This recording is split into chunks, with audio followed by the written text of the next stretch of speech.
നീ എന്തിനാ ഉമ്മാരൊക്കെ ചുമന്നു നടക്കുന്നത്? നീ പറഞ്ഞ പോലെ ലക്ഷ്യമല്ലേ മുഖ്യം, കൂടാരെന്നുള്ളതല്ലോ. വന്നോന്ന് വീട്ടിൽ കയറി തുടങ്ങിയിട്ടുണ്ട്. എടാ നമ്മുടെ പിള്ളേരല്ലേ. ഓ, നമ്മുടെയോ അതോ നിങ്ങളുടെയോ?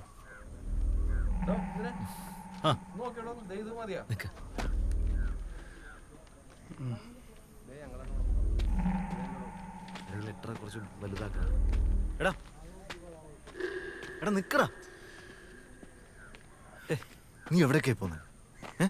എടാ നമുക്കിത് വിടാടാ. എന്താടാ കുറച്ച് ദിവസമല്ലേ മുങ്ങിയാടപ്പ്? നീയല്ലേ ഇതെല്ലാം തുടങ്ങി വെച്ചേ? എൻ്റെ വാക്കും കേട്ട കൊള്ളക്കാരൻ മുഴുവൻ ഇറങ്ങിയേക്കുന്നത്.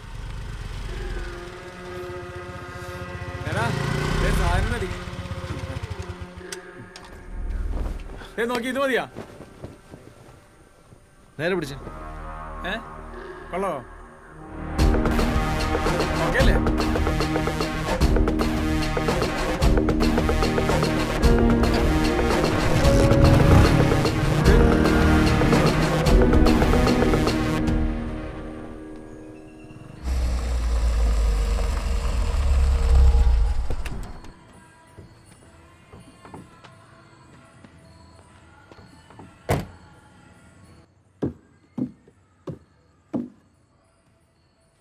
എന്തായടാ? ആ, നീ വലിക്കുവോ? ഇല്ല, പുറത്തേക്ക് കേൾക്കാം. ആ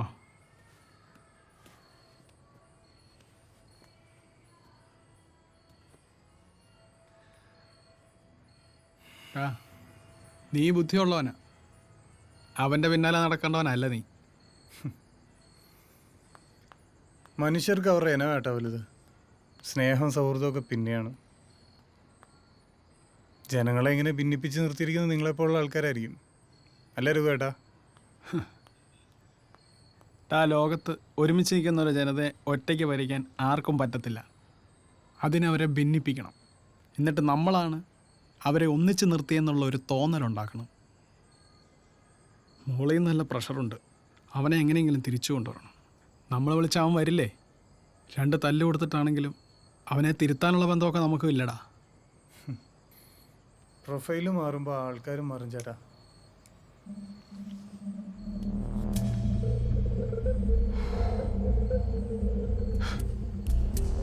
എടാ നിന്റെ ബുദ്ധിയില്ല അവൻ്റെ വളർച്ച. അതിൻ്റെ പ്രയോജനം നിനക്കും കിട്ടണം, അല്ല കണ്ടവർക്ക് മാത്രമാണ്. അവൻ്റെ വളർച്ചയൊക്കെ ഞാൻ അംഗീകരിക്കുന്നു. അവനെ വിളിച്ച് നമ്മൾ കൂടെ നിർത്തണ്ടേ?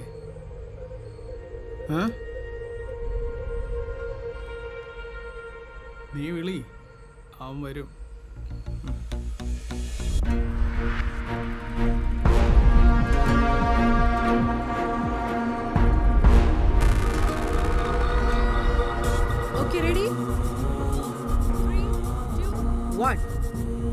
ഇത്രയും അഗ്രസീവായിട്ട് നിലപാടെടുക്കുന്ന കോളനിക്കാരെ എങ്ങനെയാണ് കൺവിൻസ് ചെയ്യാൻ സാധിച്ചത്?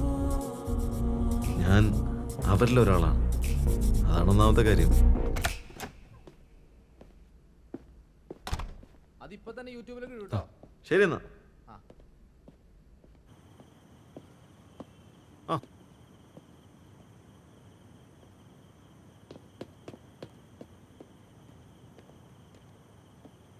നീ എവിടെയാടാ?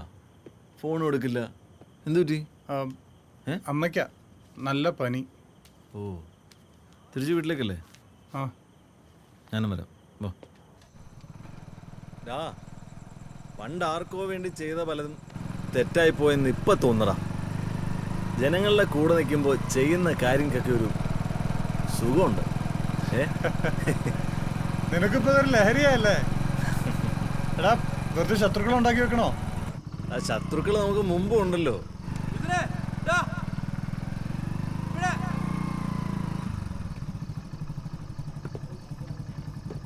എന്താ അറിയില്ല ആരടാ? ആരാ അത്?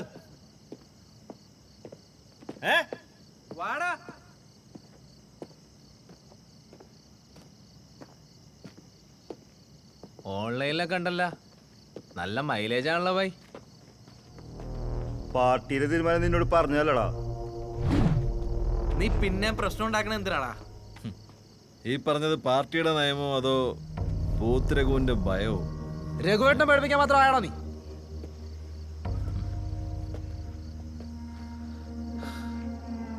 സെറ്റിംഗ് ആണല്ലേ? എന്താടാ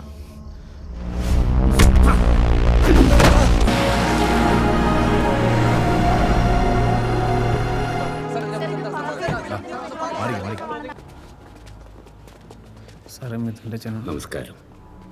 ഈ വികസനത്തിന്റെ ഭാഗമായി പലപ്പോഴും നമുക്ക് മരങ്ങളൊക്കെ മുറിക്കേണ്ടതായിട്ട് വരാറുണ്ട്. അപ്പോൾ അതിനെ എതിർക്കാതെ പ്രകൃതിയോടൊപ്പം നമ്മൾ മുമ്പോട്ട് പോവുകയാണ് വേണ്ടത്.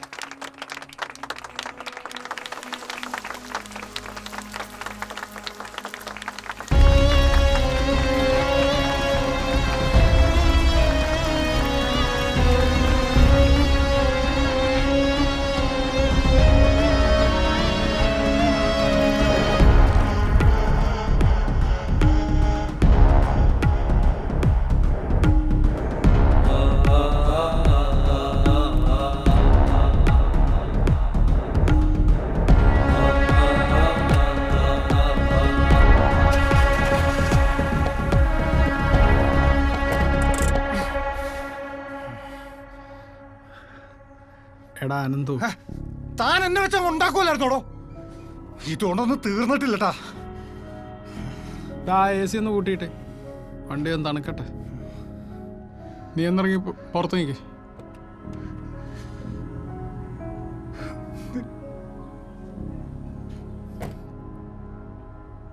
എടാ ഞാൻ ചെയ്തുകൊണ്ട് നിന്നെയെങ്കിലും രക്ഷിക്കാൻ പറ്റി.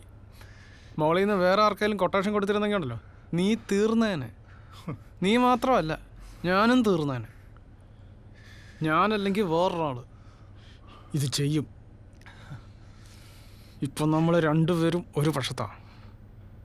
പിന്നെ അവൻ തിരിച്ചു വരുന്നത് നമുക്ക് രണ്ടുപേർക്കും അത്ര നല്ലതല്ല. നീ പ്രാർത്ഥിക്കേ അവൻ ചത്തുപോവാൻ.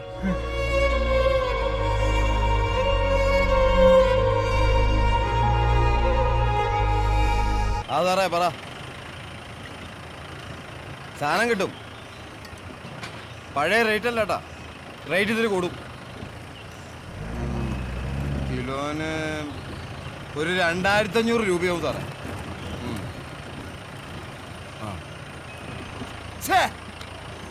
ആ റിസോർട്ടിലെ മാനേജറായിരുന്നു. കിലോനൊരു 3000 രൂപ പറയാൻ. നാളെ അവിടെ ഏതോ VIP പോലീസാ നേതാക്കന്മാരൊക്കെ വരുന്നത്. നമ്മൾ ഈ പിടിക്കുന്ന സാധനത്തിനൊന്നും തിന്നണമില്ല, തിന്നണവന്മാരെ ഒട്ടും പിടിക്കണമില്ല. ഒരുമാതിരി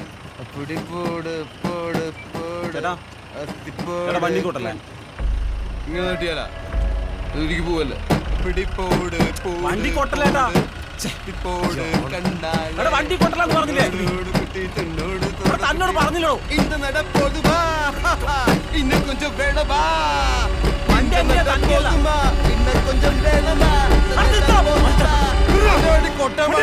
പിന്നെ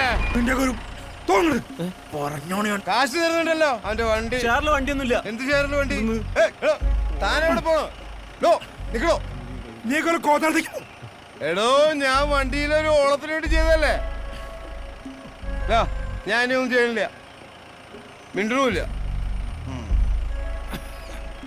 നീ ഇനി മിണ്ടരുത്.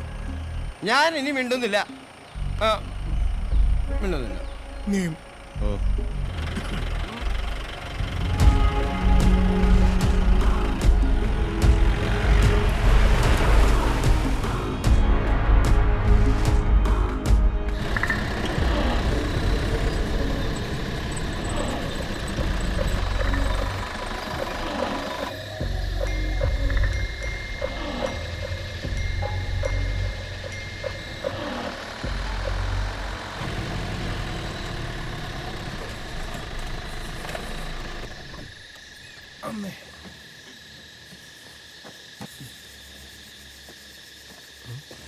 ചേട്ടാ, ഫെൻസ് പൊളിഞ്ഞിരിക്കണല്ലോ. അത് 2 ദിവസം മുമ്പ് B7 ഒന്ന് കയറി മേഞ്ഞതാ. പൊളിച്ച് പണ്ടറക്കിട്ടുണ്ടല്ലോ. കേറാ. B7 എന്താ? കാട്ടുപോത്ത്. കാട്ടുപോത്താ? വല്ല ആന വല്ലതും വരുമോ?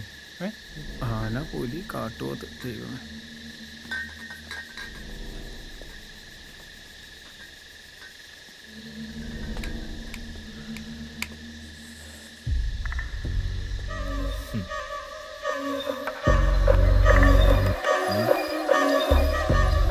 തുടങ്ങല്ലേ? പാടാ.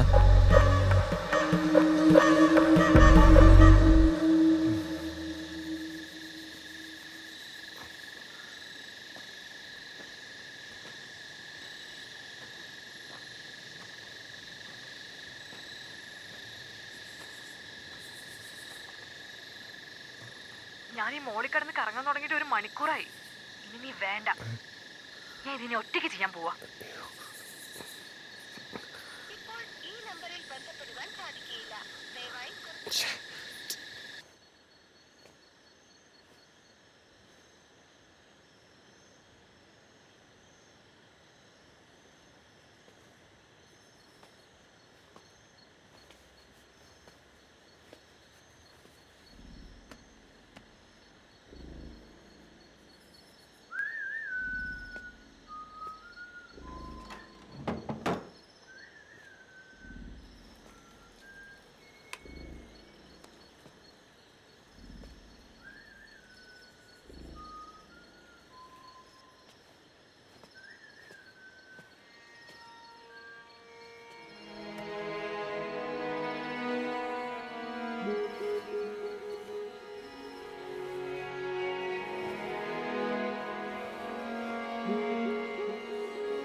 എന്താടാ നിനക്ക് എന്തിൻ്റെ കുഴപ്പാ?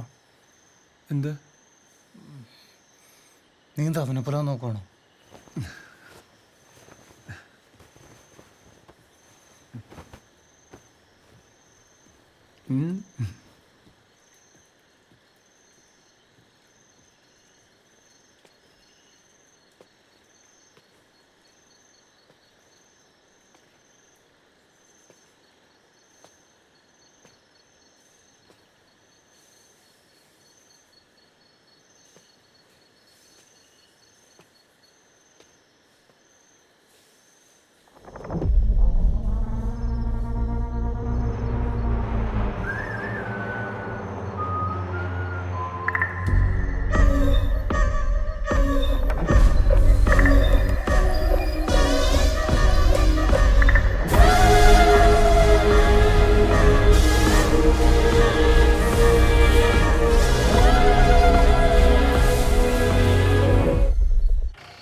അയ്യോ പണിപാടിയല്ലോ.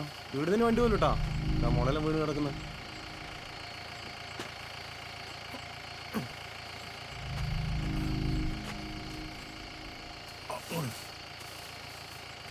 നമ്മുടെ മണം അടിച്ചാലേ അവറ്റകൾ അപ്പാടെയും മാലയിൽ നിന്ന് പോയി കളയും.